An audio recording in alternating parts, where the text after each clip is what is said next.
பலரும் நம்மளோட அரசியல் நிகழ்ச்சிகளை தொடர்ச்சியா பாக்குறீங்க, ஆனா சப்ஸ் பண்ண மறந்துறீங்க. நம்ம நேர்கள் மறக்காம சப்ஸ் பண்ணுங்க. இனி வரக்கூடிய நாட்கள்ல நிறைய அரசியல் பேச வேண்டியது இருக்கு.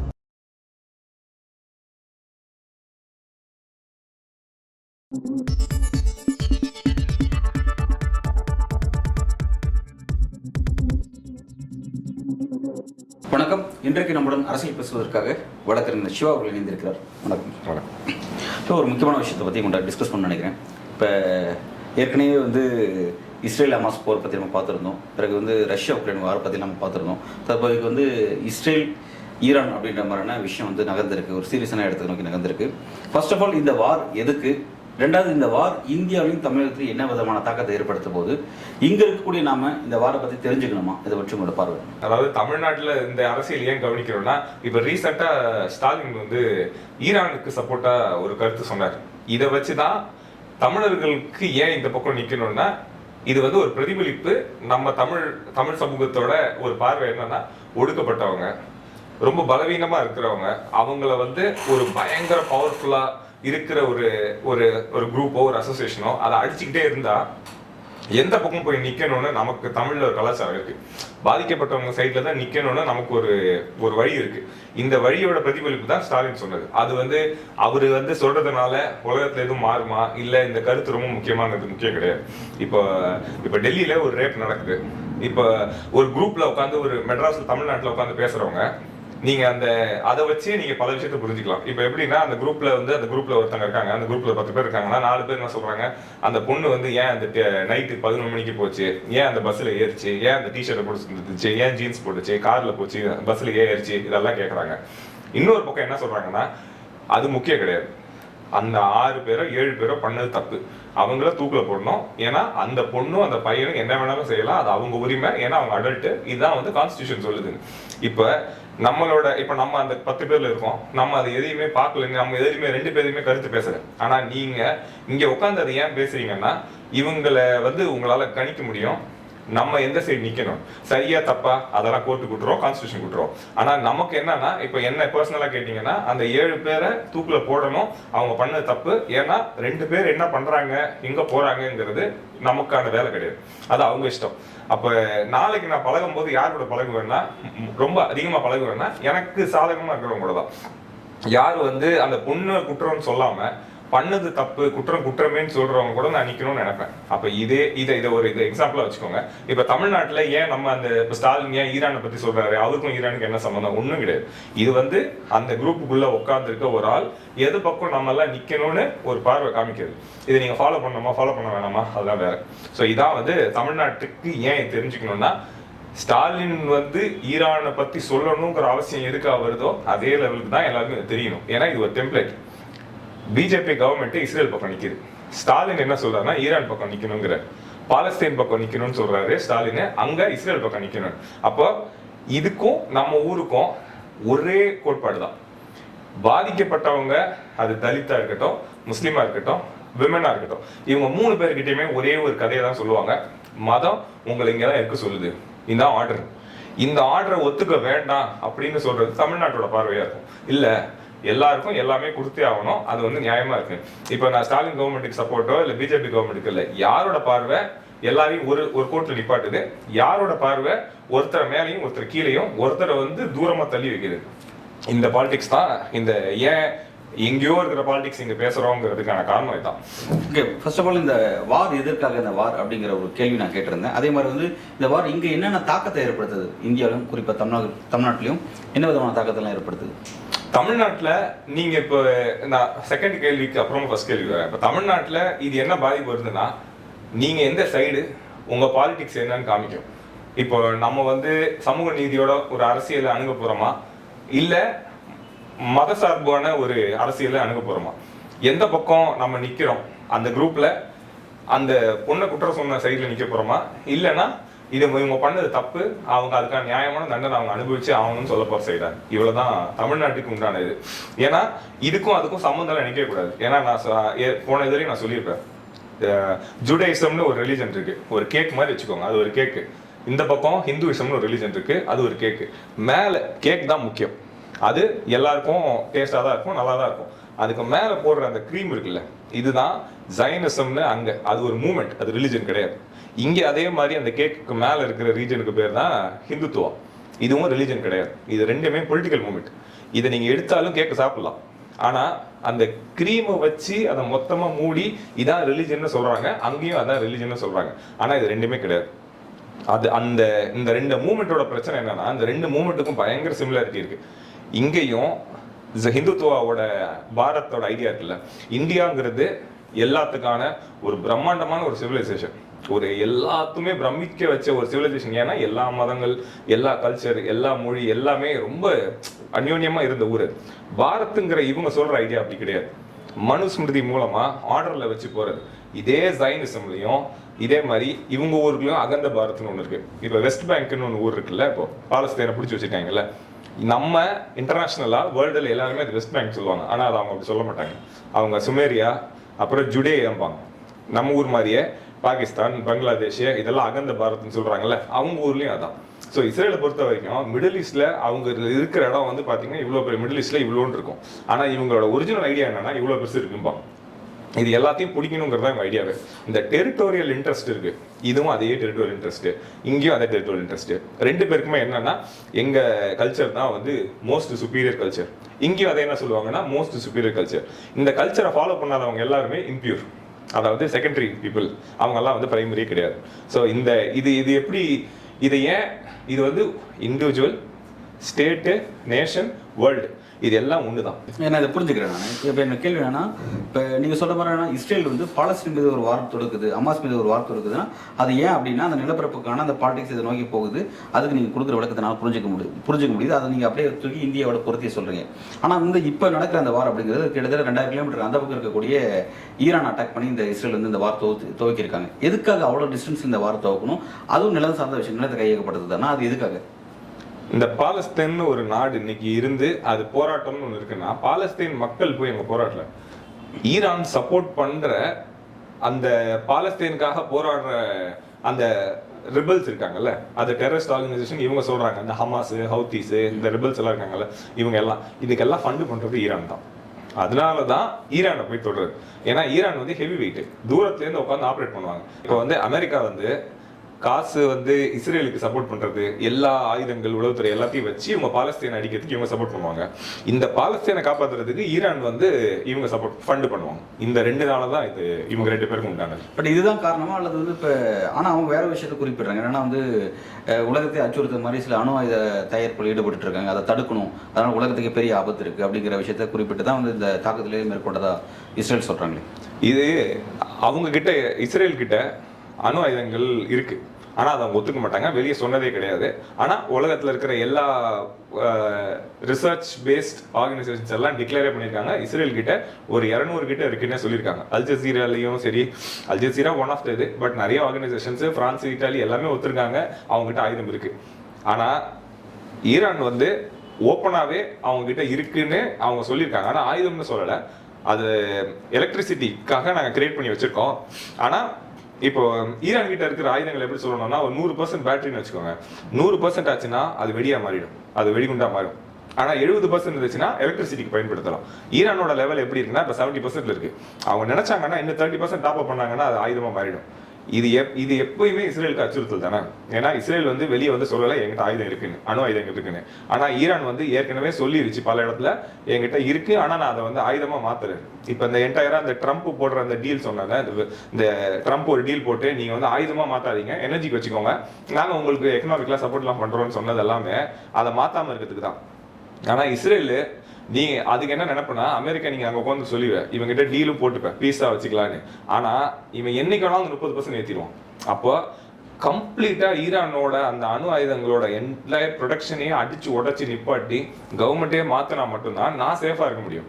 ஏன்னா உங்களுக்கு இது டைரக்ட் பிரச்சனை கிடையாது, எனக்கு நேரடியான பாதிப்பு இருக்கு, ஏன்னா நான் பக்கத்துல இருக்கேன். அதனால இஸ்ரேல் வந்து எப்படின்னா நகரக்கூடாதுன்னு பார்க்குறாங்க.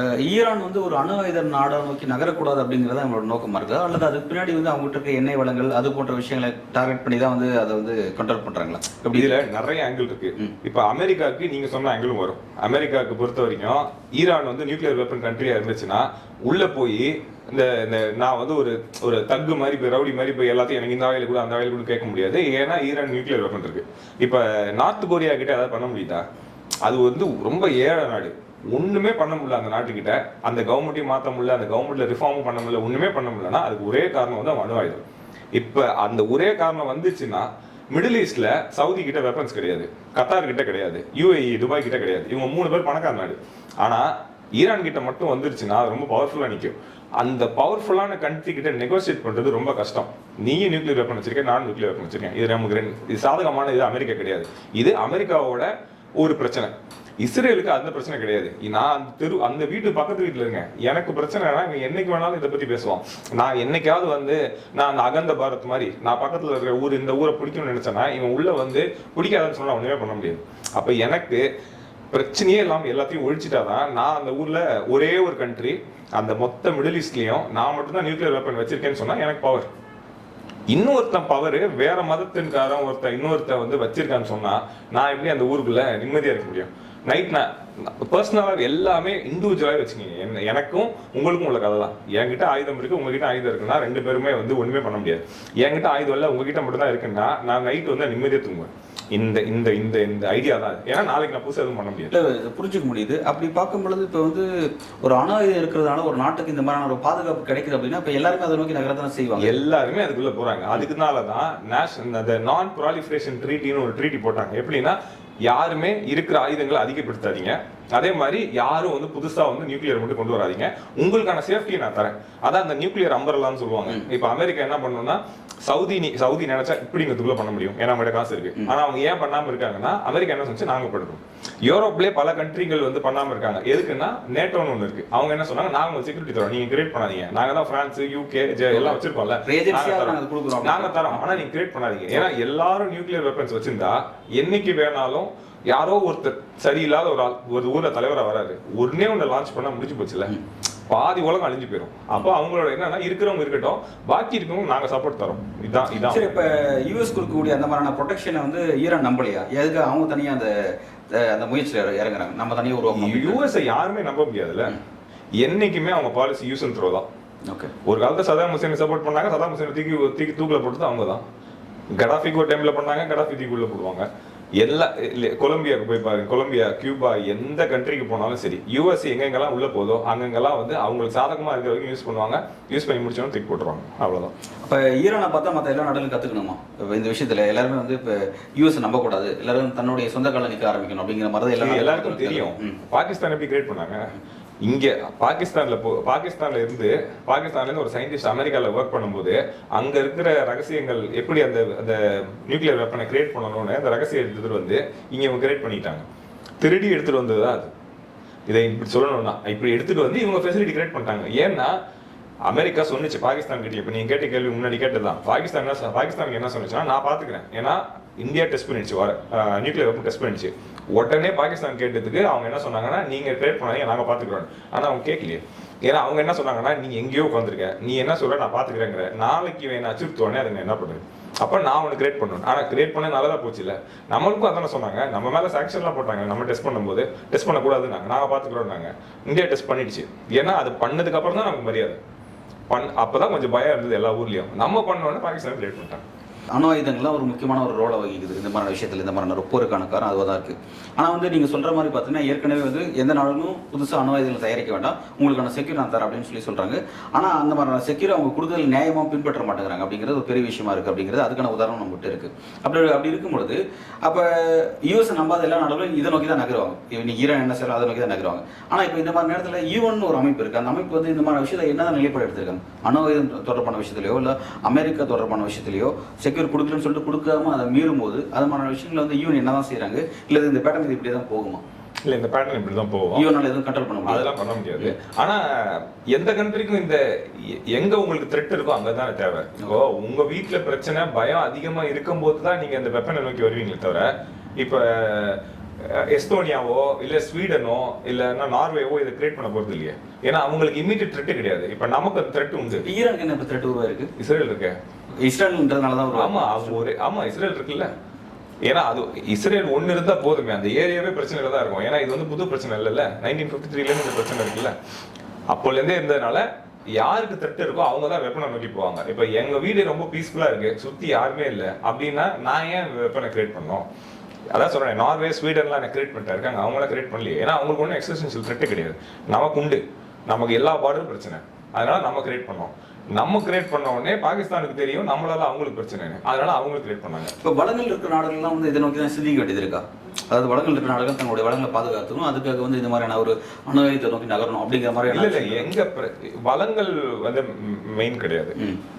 எந்த ரீஜன்ல பிரச்சனை இருக்கோ எப்பயுமே டென்ஷன் இருக்கோ அங்கதான் டென்ஷன் வந்து வளங்கள் மூலமா தான் வருது. அந்த வளங்களை கைப்பற்றுறது, அதுக்கு நடக்கக்கூடிய இந்த மறைமுகமான சில இன்ட்ரெஸ்ட், அதுதான் வந்து இவங்களுக்கு இந்த மாதிரியான இடத்துக்கு உந்தி தள்ளுது. வளங்களே இல்லாத ஒரு நாடுகள் இதை பத்தியெல்லாம் கவலைப்பட தேவையில்லை இல்லை அப்படியும் அந்த பார்வை அப்படி சொல்ல முடியாதுல்ல. நான் சொன்ன ஜெர்மனில இல்ல, நார்வேல இல்ல, இவங்க எல்லாம் one of the richest country இந்த வேர்ல்டு, அவங்களுக்கு இல்லையே.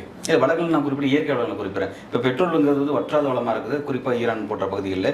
அதை நம்பி தான் பல நாடுகள் நீங்கள் காத்திருக்காங்க. ஸோ அப்போ வந்து அந்த மாதிரி நீங்கள் சொல்ல மாதிரி ஜெர்மனிலேயோ இல்லை மற்ற நாடுகள் இந்த மாதிரியான வளங்கள் இல்லை அங்கே. இந்த வளங்கள் கிடையாது. ஆனா அதான் அவங்களுக்கு வந்து பேசிக்கா பக்கத்து கண்ட்ரி அவங்க ஆக்குபை பண்ணிடுவாங்கிற த்ரெட் எப்பயுமே கிடையாது. இது வளங்களுக்காக மட்டும் கிடையாது, எப்பயுமே இந்த த்ரெட் எங்க இருக்கோ அங்கதான் வரும். இப்ப நம்ம ஊர்ல நம்ம அகந்த பாரத்னு ஒரு ஐடியா வச்சிருக்கோம்னா சொல்லிக்கிட்டே இருக்கோம். அங்க மிடில் ஈஸ்ட் என்ன சொல்றாங்கன்னா, ஈரான் ஈராக் வார்லாம் பெரிய வார், இவங்க போய் இவங்களை பிடிச்சாங்க, ஈராக்கு போய் குவைத்தை பிடிச்சது. அப்ப இந்த மாதிரி வந்து ஒவ்வொரு ஊரும் பக்கத்துல பிடிக்கணும்னு யாராவது ஒருத்தர் பிடிக்கணும்னு யோசிச்சுக்கிட்டே இருக்கிற நேரத்தில் இப்படி வரும். இன்னொன்னு, எஜுகேஷனும் ஹைலி டெவலப்மெண்ட் இண்டெக்ஸ்ல இருக்கிற கண்ட்ரிஸ் வந்து அந்த த்ரெட்டை வந்து வேற மாதிரி டீல் பண்ணுவாங்க, அவங்களுக்கு நெகோசியேஷன் வேற. இவங்க இன்னுமே வந்து நம்ம மாதிரி இன்னும் பிரிமிட்டிவான இருக்கவங்க தான். அந்த நியூக்ளியர் வெப்பன்ஸ் இப்போ ட்ரை பண்றாங்கல்ல, இன்னைக்கு வந்து பல வழி இருக்கு. இன்னைக்கு எப்படி இவங்க யோசிக்கிறதுனா, இன்னமும் பக்கத்துல வந்து அந்த பழைய அந்த சண்டை, இவங்களை கொல்லணும் அதை கொல்லணும், இப்படி கொன்னுதான் வாக்குப்பை பண்ண முடியும்னு இருக்கு. இப்ப நான் எக்ஸாம்பிளுக்கு, இப்ப நான் வெளிநாட்டுலாம் படிச்சிடல, இப்ப அங்க இருக்கிற ஏஐல நடக்கிற எல்லா விஷயங்களுமே எனக்கு இப்ப இன்னைக்கும் எனக்கு எல்லாமே இருக்கு. இதே யோசனைய இன்னைக்கு இருக்கிற ஏன் அரசியல் தலைவர்கள் தமிழ்நாட்டிலையும் இந்தியாவிலையும் எல்லாரும் இதை வந்து பயன்படுத்துறாங்களா? இல்ல. அப்போ நான் பயன்படுத்துற டெக்னாலஜியும் நான் பயன்படுத்துற வே ஆஃப் எப்படி உலகத்தை பாக்குறனோ இதே பார்வை எல்லா தலைவர்களுக்கும் இருந்துச்சுன்னா அவங்க இந்த இடத்துல இந்த அரசியல் இருக்க மாட்டாங்க. ஆனா இந்த நம்ம ஊர்ல இருக்கிற அரசியல் ஜாதி தான் பிரதானம், மதம் தான் பிரதானம். இதுலதான் வந்து பல வருஷமா, ஒரு 100 வருஷமா நம்ம டிராவல் பண்ணி பழக்கப்பட்டிருக்கோம். இப்ப தலைவர்களுமே இன்னமும் வந்து இருக்கிறவங்க எல்லாருமே இந்த ஆவரேஜ் ஏஜ் ஆஃப் பாலிட்டிஷியன் இந்தியாவில் வந்து ஒரு 60-65 இருக்காங்க. இவங்களுக்கு இதான் தெரியும். இந்த மாதிரி யோசிக்கிறவங்க இந்த வழியில தான் பாலிடிக்ஸ் பண்ண முடியும். ஏன்னா இவங்க திடீர்னு போய் சொல்ல முடியாதுல்ல, நாளைக்கு நான் இதை 3க்கு போவேன், நாளைக்கு எல்லாருக்கும் 100% மக்களும் ஐஐடிக்குள்ள போகலாம் அப்படின்னு ஏன் ஸ்கூல் கட்ட முடியல? 100% மக்களுமே ஒரு எய்ம்ஸ்க்கு போகலான்னு சொல்ல முடியாது. ஒரு இன்ஸ்டியூட் தான் இருக்கும் ஐஐடின்னு, அதுக்குள்ள ஒரு 10 பேர் தான் போக முடியும். ஏன் எஜுகேஷன் வந்து எல்லாருக்கும் நார்மலா கொண்டு வர முடியாதுன்னா, அப்படி ஒரு யோசனை எப்படின்னு கேட்கறது தான் இன்னும் நம்மளுமே யோசிக்கணும். ஏன் வந்து எப்படி வந்து கவர்மெண்ட் ஸ்கூல் பிள்ளைங்களுக்கும் அதே சிபிஎஸ்சியில் இருக்கிற பேட்டர்னை கொண்டாந்து இங்கே கொடுக்க முடியாது? ஏன் அப்படிங்கிற டீச்சர்ஸ் இங்கே வர முடியாது? தெரியாது. ஏன்னா நான் ஒரு அரசியல் தலைவரா என்னால் இது இன்னும் யோசிச்சு பார்க்க முடியல. நான் யோசிச்சேன்னா அது வந்துடும். இதுதான் இஸ்ரேல் பாலிடிக்ஸும் அப்படிதானே. ஜயனிசம்னு ஒரு ஐடியாவை வச்சு 2025ல எப்படி வந்து இவ்வளோ பெரிய வார் நடக்க முடியும்? ஜயனிசம் ஒரு ரிலீஜனை பேஸ் பண்ணி எப்படி இவ்வளோ பெரிய பாலிடிக்ஸ் வர முடியும்? அப்போ டெரிட்டரி தான் இது, டெரிட்டரி, மனம், ஆயில். இப்போ இதே மாதிரி இப்போ நீங்கள் சொல்ல மாதிரி இப்போ ஜெயினிசம்ன்ற அடிப்படையில் ஒரு மதம் சார்ந்த விஷயத்தில் வந்து ஒரு தங்களுடைய விஷயத்தை ப்ரைடாக கருதுறாங்க, அதை தற்காக்கணும் அப்படின்னு நினைக்கிறாங்க.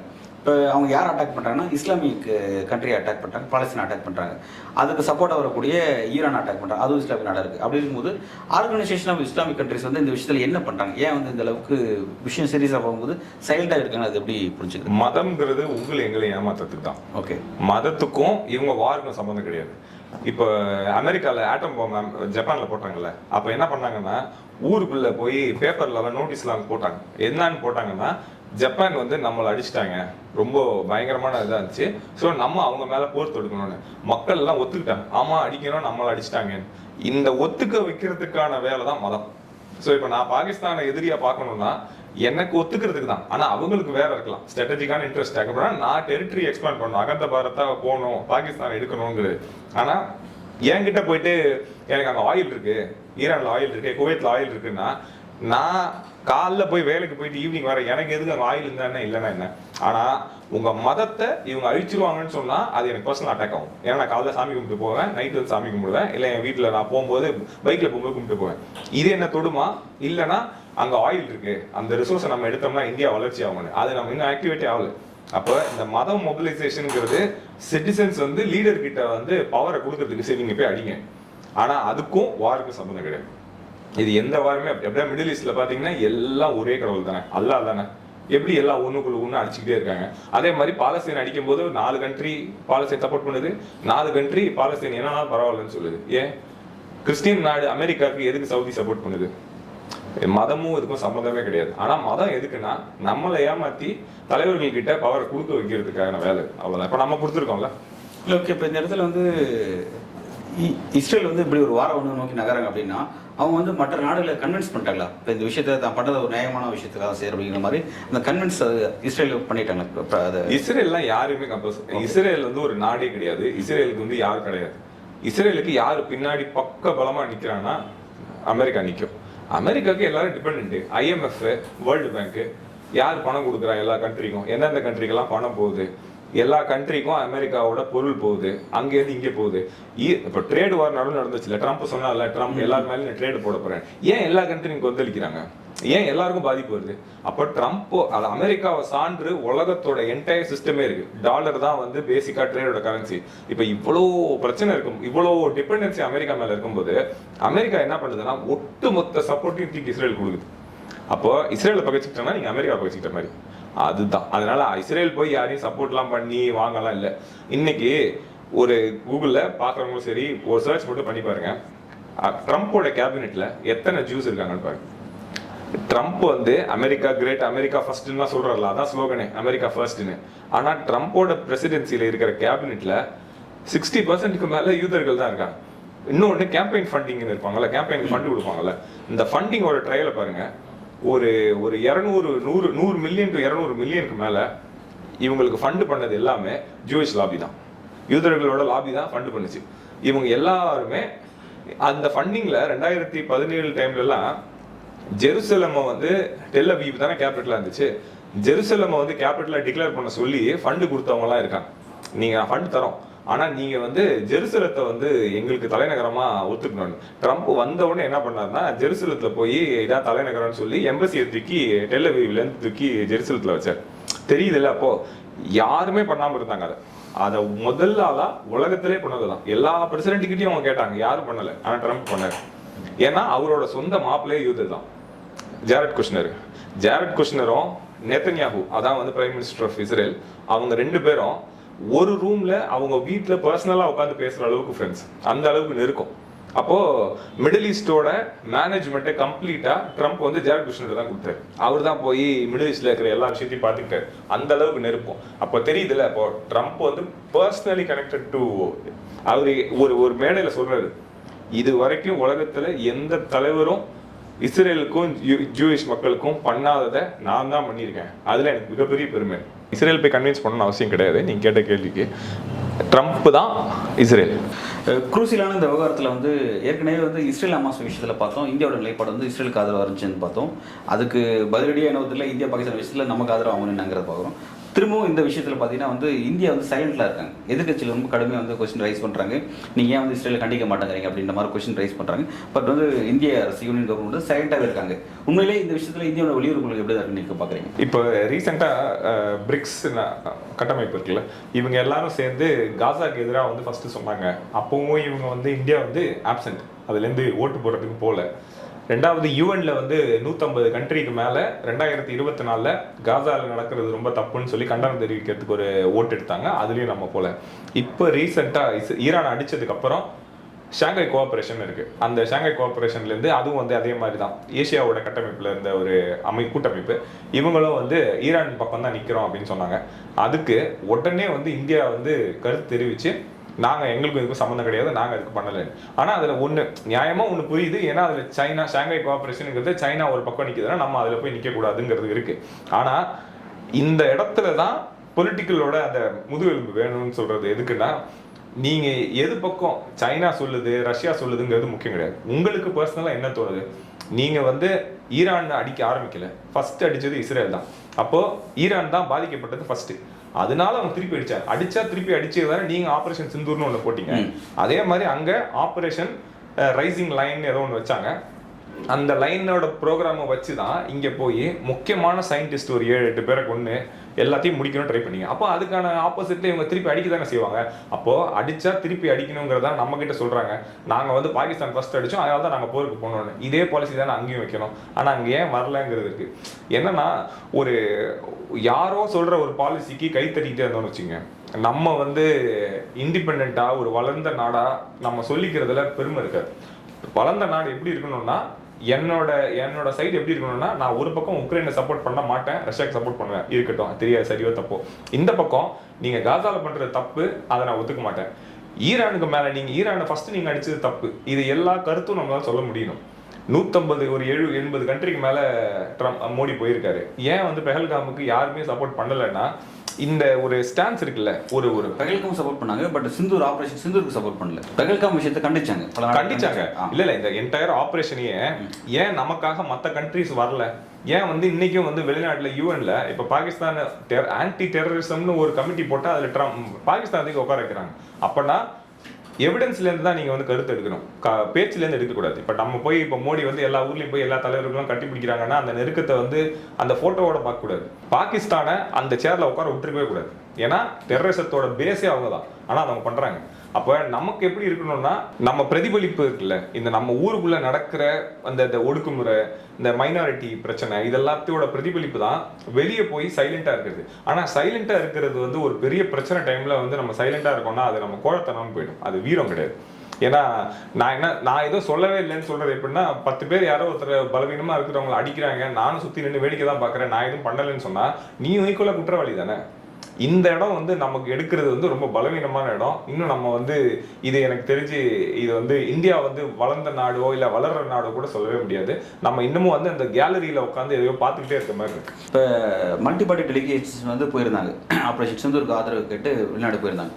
பெரிய அளவில் யாருமே ஆதரவு கொடுக்கல அப்படிங்கிறது தான் ரிசல்ட்டாக இருந்துச்சு. ஓகே, வந்து இப்போ அது காரணம் என்னன்னா வந்து நம்ம பண்ண வெளியுறவு கொள்கையில் நம்ம பண்ண பெரிய தப்பு, அதுதான் வந்து இப்படி ஒரு விஷயத்தை கொடுத்துருக்கு அப்படிங்கிறத மோடி உணர்ந்திருக்கணும். உணர்ந்திருந்தாவது இந்த இஸ்ரேல் ஈரான் விஷயத்தில் நம்ம நிலைப்பாடை மாற்றிடணும்.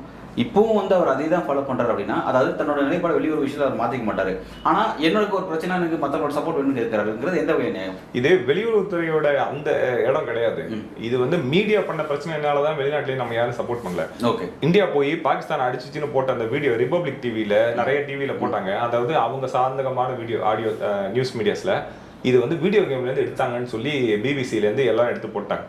இந்த தப்பான ஒரு ப்ராபகேஷன் பண்றாங்கல்ல, ஊருக்குள்ள வந்து நாங்க போய் ஒரு பெரிய போர் வீரர்கள்னு காமிக்கிற ஒரு தோணி இருக்குல்ல, இது வந்து ரொம்ப தவறா போய் வெளியே அந்த பக்கம் போயிடுச்சு.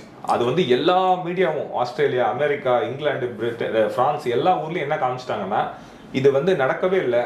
ஆனா இவங்க வீடியோ கேமோட ஃபுட்டேஜ் எல்லாம் மெயின் ஸ்ட்ரீம் டிவியில வந்ததுன்னு சொன்னதுக்கு அப்புறம் எல்லார் மேலேயும் நம்ம மேல ஒரு நம்பிக்கை போயிருச்சு. இதுதான் காரணமா, அல்லது வந்து ஒரு ப்ராக்ஸி வாருக்கு எப்படி வந்து நீங்க டிக்ளேர்டு வார் நோக்கி நகருங்க அப்படிங்கிறது காரணமா? அதுவும் நான் வந்து ஒரு கருத்தை நான் சொல்றேன்னா எல்லாருக்கும் ஒரு கருத்து இருக்கும். நான் ஒரு சைடா பார்த்து தான் சொல்றேன். இப்போ எனக்கு என்னை விட நிறைய பேருக்கு இங்க பாக்குறவங்களுக்கு இதை விட 10 கருத்து எக்ஸ்ட்ரா இருக்கும். எனக்கு இந்த கருத்து நான் படிக்கும் போது இது ஒரு பிரதானமா வந்துச்சு. ஆனா நீங்க சொன்னதும் கரெக்ட் தான். ஏன்னா டெரரிஸ்ட் அட்டாக்கு மிலிட்டரி வார்ஃபேருங்கிறது இன்டர்நேஷனல் லாலே கிடையாது. நீங்க மிலிட்டரி அடிச்சீங்கன்னா நான் மிலிட்டரி வச்சு அடிப்பேன். நீங்க வந்து டெரரிஸ்ட் வச்சு அடிக்கும் போது நான் வந்து வார்ன்னு டிக்ளேர் பண்ணேன்னா திருப்பி அவங்களும் மிலிட்டரி எடுத்துட்டு வருவாங்கல்ல. ஸோ இது ஒரு காரணமாகவும் இருந்துச்சு. ஏன்னா இது வந்து ஈக்குவல் வார் கிடையாது. இஸ்ரேல் ஈரான் விவகாரத்தில் இந்தியாவோட நிலைப்பாடு என்னவா இருக்குது, அது வந்து எதை நோக்கி நகருது அப்படிங்கிறத வந்து ரொம்ப அழகாக குறிப்பிட்டீங்க. இந்தியா என்ன ஸ்டாண்ட் எடுத்துருக்கணும், எதை எடுக்கல அப்படிங்கிறதையும் ரொம்ப அழகாக குறிப்பிட்டீங்க. ஏன் வந்து வெளிநாடுகளுடைய ஆதரவு தொடர்ச்சியாக இந்தியா இழக்குது, அதுக்கான காரணங்கள் என்ன அப்படிங்கிறத நீங்கள் குறிப்பிட்டீங்க. வர நாட்களையாவது இந்திய அரசு வந்து அதை மாற்றுகிறதா, இல்லை இந்த சப்ஜெக்ட் எதை நோக்கி நகருங்கிறத நம்ம பொறுத்து வந்து பார்க்கலாம். மிக்க நன்றி.